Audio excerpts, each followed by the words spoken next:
Hello friends, Neha એજ્યુકેટરમાં આપનું સ્વાગત છે. આજે હું તમારા માટે લઈને આવી છું 5મી ડિસેમ્બર 2025ના મહત્વના કરંટ અફેર્સ, જે તમારી આવનારી એસટીએની પરીક્ષામાં તમને ખૂબ ઉપયોગી થશે. પરંતુ એ પહેલાં એક રિક્વેસ્ટ, વિડીયોને શરૂઆતથી લઈને અંત સુધી જરૂરથી જોજો. વિડીયોની પીડીએફ તો એઝ યુઝ્યુઅલ તમને મળશે જ, રાઈટ? પરંતુ વિડીયોને તમે શરૂઆતથી અંત સુધી જોશો ને તો તમને ફાયદો શું થશે કે એક વખત તમે સાંભળશો, જોશો અને રીડ કરશો એટલે આપોઆપ તમને યાદ રહેશે. અને બેસ્ટ પીડીએફ કરતાં પણ best method hand return notebook. તો જે વિદ્યાર્થી મિત્રો હેન્ડ રિટન નોટબુક કરતા હોય પોતાની, તો ફટાફટ નોટ અને પેન લઈને બેસી જજો અને હું તમને જે કરાવું એ નોટ ડાઉન કરવા માંડજો, જેથી કરીને તમારા માર્ક્સ પાકા થવા લાગે, રાઈટ? અને હા, હવે તમને એક અગત્યની વાત કે તમે જો ગુજરાતની જીસીઈઆરટી બેઝડ એમસીક્યુ સિરીઝ ના જોઈ હોય ને તો તમે જોઈ લેજો. 7મો પાર્ટ ઓલરેડી મેં રિલીઝ કરી દીધો છે. સાથે ગુજરાતના સાંસ્કૃતિક વારસાની પણ 4 થી 5 ભાગ મેં મૂકેલા છે, રાઈટ? તો તમે એ પણ જોઈ લેજો.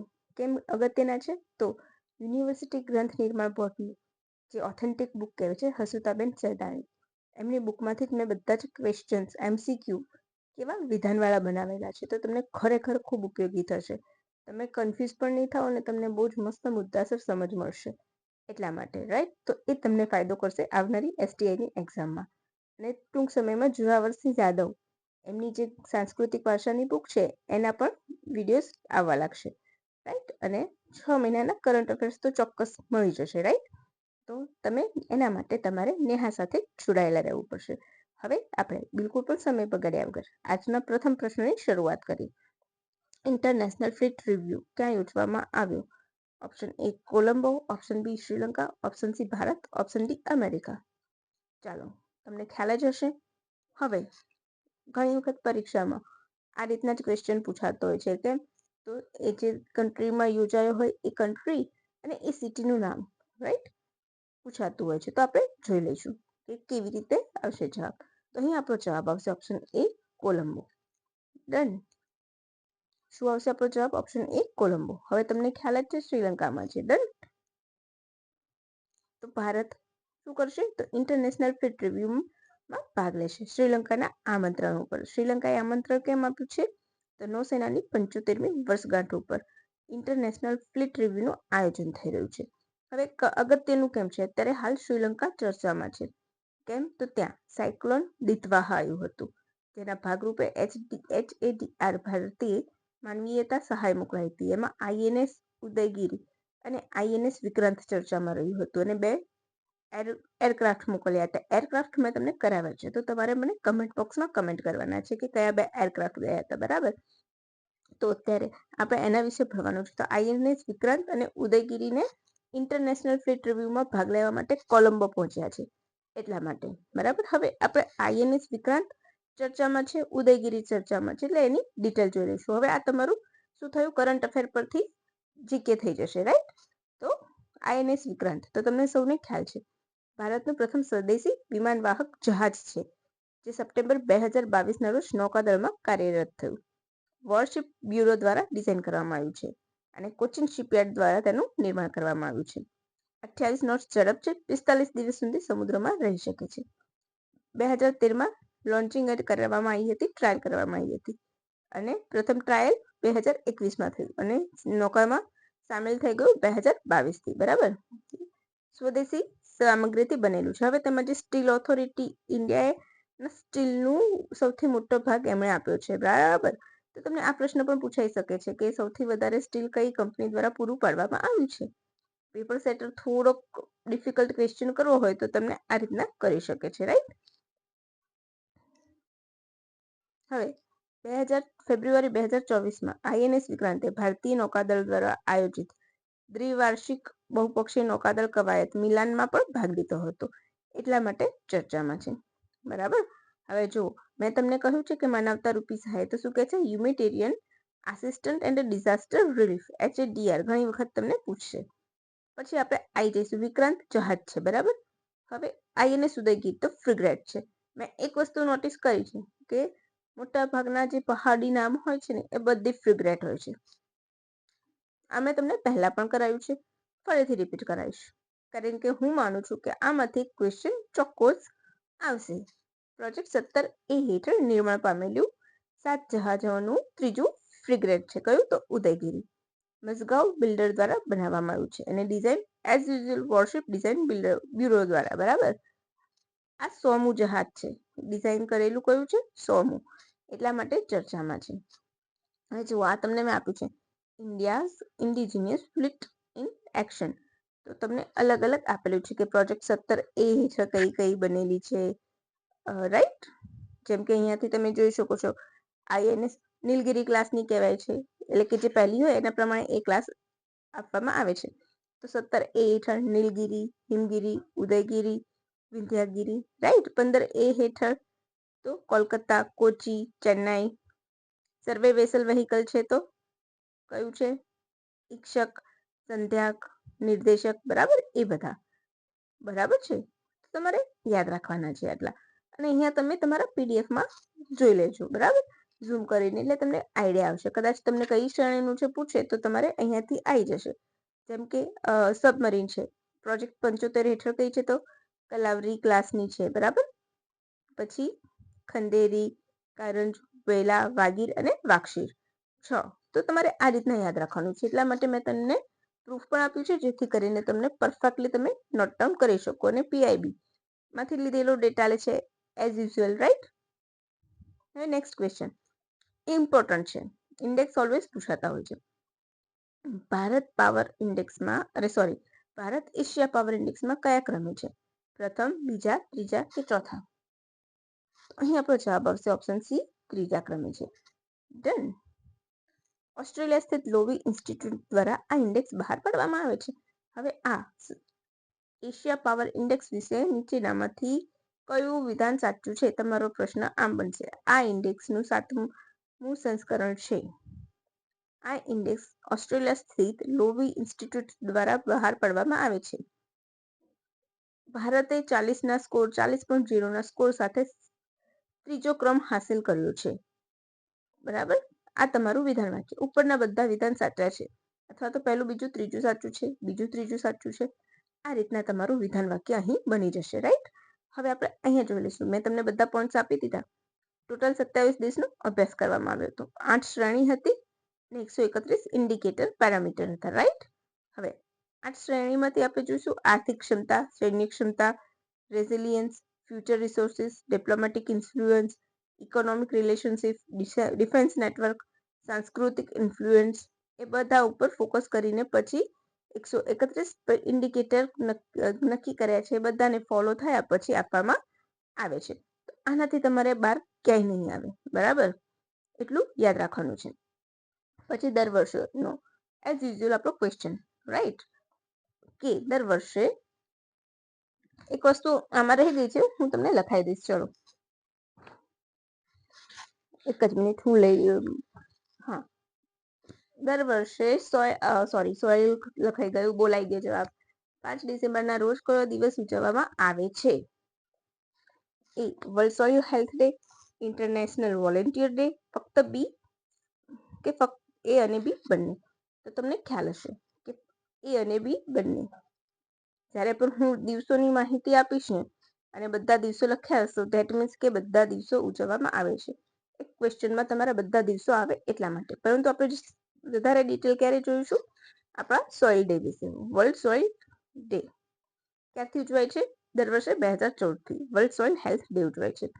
Healthy soils for healthy cities એની થીમ છે આ વર્ષની. યાદ રાખજો. પહેલો પોઈન્ટ 5 ડિસેમ્બરના રોજ ઉજવવામાં આવે છે. ક્યારથી? 2014થી. Healthy soil for healthy cities એનો ત્રીજો પોઈન્ટ. ક્લિયર? હવે આ દિવસે એવોર્ડ્સ આપવામાં આવે છે. કયા? તો થાઈલેન્ડની સરકાર દ્વારા રાજા ભૂમિબલ વિશ્વ મૃદા એવોર્ડ. બરાબર છે. અને ગ્લિંકા વિશ્વ મૃદા એવોર્ડ. 2 એવોર્ડ આ દિવસે જાહેર કરવામાં આવે છે. હવે આપણે જોઈશું એક વસ્તુ કે આ દિવસે ભૂમિબલ એવોર્ડ ભારતને મળેલો છે. તો યસ, ભારતના ICAR ને આ એવોર્ડ 2020માં મળ્યો હતો. અને ગ્લિંકા ક્યારથી આપવામાં આવે છે? તો 2016થી. રશિયાના કોઈ કૃષિ વૈજ્ઞાનિક છે એમના નામથી. ભારતના અશોક કુમાર પાત્રાને 2022માં એવોર્ડ મળ્યો હતો. આપેલા રતનલાલ ભારતીય મૂળના વ્યક્તિને મળ્યો છે, પરંતુ ભારતીય મેં કહ્યું છે તો અશોક કુમાર પાત્રા જ આવશે, બીજા કોઈ નહીં આવે. એ ભારતીય ઓરિજિન છે, ભારતીય મૂળના છે રતનલાલ, ભારતીય નથી. રાઈટ, ભારતીય નથી. અને ખરેખર સન્માન માન લેવું હોય તો અશોક કુમાર પાત્રા માટે લેવું જોઈએ, ના કે ઇન્ડિયન ઓરિજિન માટે. રાઈટ, લોકો બહુ જ ગજ થાતીથી ફૂલાઈ જાય છે મારું મન કે ભારતીય, એટલે ભારતીય મૂળના છે, ભારતમાં નથી રહેતા. એમનું કોન્ટ્રીબ્યુશન એમના જે દેશમાં રહે છે ને એ માટે આપ્યું છે, ભારત માટે નથી એમનું નામ. તો આપણે ફૂલાવવાની જરૂર નથી. આપણે ફૂલાવવું હોય ને તો અશોક કુમાર પાત્રા માટે ફૂલાવવું જોઈએ, એમના માટે ગજગજ છાતી ફૂલવી જોઈએ, અને એવા સેન્ટેન્સીસ એમના માટે યુઝ થવા જોઈએ. રાઈટ, ભારતીય મૂળની વ્યક્તિ માટે નહીં. ભારતીય મૂળના હોવું, ભારતીય હોવું, ઘણો ફરક છે. તો ચલો, ગ્લિંકા એવોર્ડ યાદ રાખજો, અશોક કુમાર પાત્રાને મળ્યું છે 2022માં. ખાવાના પાત્રા નથી હા પાછા. અને ભૂમિબળ એવોર્ડ ICAR ને 2020માં મળ્યો હતો. બરાબર છે. હવે ICAR તો Indian council of agricultural research પૂરું નામ છે. 16 જુલાઈ 1929માં સ્થાપના થઈ હતી. એ વખતે imperial council of agriculture research નામ હતું. સોસાયટી ઓફ રજિસ્ટ્રેશન એક્ટ 1860 હેઠળ સ્થાપના થઈ હતી. ઇનફ છે અત્યાર પૂરતું. આ પહેલા પણ મેં આના વિશે તમને ઘણું બધું કરાવ્યું છે. હવે આ એવોર્ડ યુએન અને આ દિવસ યુએન અને FAO દ્વારા ઉજવવામાં આવે છે. તો શું કરવાનું છે એમાં? તો FAO તો food and agriculture organisation, 16 October 1945ના રોજ સ્થાપના. મુખ્ય મથક રોમ, ઇટલી. હવે તમને ખ્યાલ જ હશે કે FAO ના દિવસે ફૂડ દિવસ ઉજવવામાં આવે છે, તો 16 ઓક્ટોબર એના લીધે. ક્લિયર? હવે મેં તમને કરાવ્યું છે કે ઇન્ટરનેશનલ વોલન્ટિયર ડે, તો એની થીમ લખી લેજો, એવરી કોન્ટ્રીબ્યુશન મેટર. 1985થી આ દિવસ ઉજવવાની શરૂઆત કરવામાં આવી. 2001ના વર્ષને આંતરરાષ્ટ્રીય સ્વયંસેવક વર્ષ તરીકે ઉજવવામાં આવ્યું હતું. આનાથી વિશેષ વાત નહીં પૂછાય. હું તમને PDFમાં આ વસ્તુ એડ કરી દઈશ, વોલેન્ટિયર દિવસની થીમ અને ક્યારથી ઉજવાય છે. હવે અગત્યનો પ્રશ્ન, ઓલવેઝ નવી નિમણૂક પૂછાતી હોય છે. CBICના નવા ચેરમેન તરીકે કોની નિમણૂક કરવામાં આવી? વિવેક ચતુર્વેદી, સંજય કુમાર અગ્રવાલ, શ્રી BN બેનર્જી કે એક પણ નહીં?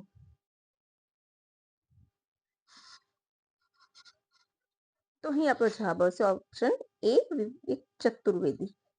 રાઈટ, વિવેક ચતુર્વેદી, એમની નિમણૂક કરવામાં આવી છે. તેમણે કોનું સ્થાન લીધું છે? સંજય કુમાર અગ્રવાલ.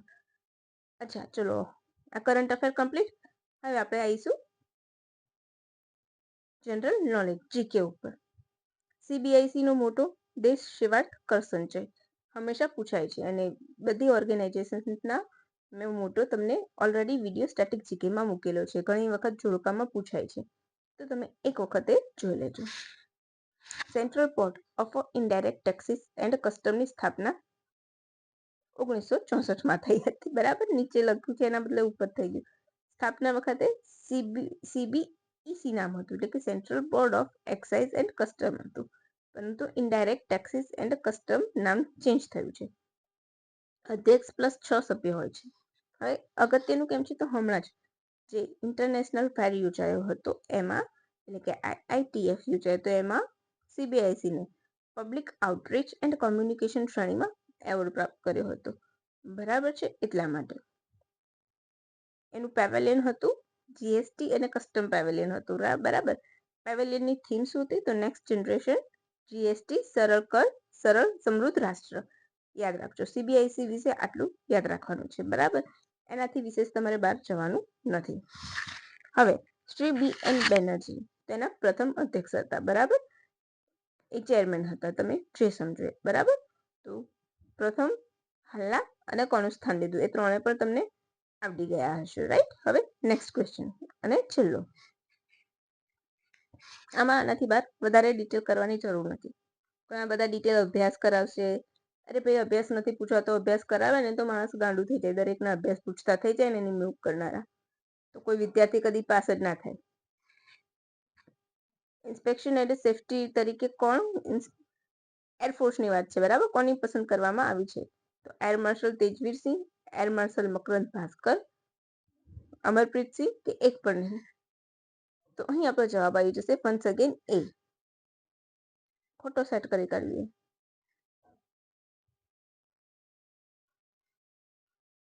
ડન. હવે તેઓએ શું ઉડાડ્યું છે? તો C-130 જે હર્ક્યુલસ ઉડાવવાનો અનુભવ છે તેજવીરસિંહને. તેમણે એર માર્શલ મકરંદ ભાસ્કર રાનડેનું સ્થાન લીધું છે. આટલું ઇનફ છે, બરાબર. હવે તમારે મને કહેવાનું છે અમરપ્રીતસિંહ એર માર્શલ પર અમરપ્રીતસિંહ કયા પદ ઉપર કાર્યરત છે, બરાબર. હવે તમને ખરેખર એમ લાગતું હોય કે મેં મસ્ત મજાનું કરંટ અફેર આપ્યું છે, ટુ ધ પોઈન્ટ આપ્યું છે, બીજા બધાની જેમ કોઈ બકવાસ નથી કર્યો, તો પ્લીઝ ફ્રેન્ડ્સ આ વિડીયોની લિંક તમારા મિત્રો સાથે શેર કરજો, લાઇક બટન આપજો અને કમેન્ટ સેક્શનમાં આવીને કમેન્ટ જરૂરથી કરજો, જેથી કરીને મને પણ મજા આવે. અને હા, તમારા માટે એક પ્રશ્ન છોડું છું આજે. FAOના અત્યારે અધ્યક્ષ કોણ છે, બરાબર છે? તમારે મને કમેન્ટ બોક્સમાં કમેન્ટ કરીને કહેવાનું છે. તો ચલો ફ્રેન્ડ્સ, હવે આજ માટે આટલું જ રાખીશું. પછી નવા કરંટ અફેર સાથે નવી માહિતી સાથે ફરી મળીશું. ચાલો ત્યારે રજા લેશું. Thank you for watching my video. By friends and have a good day.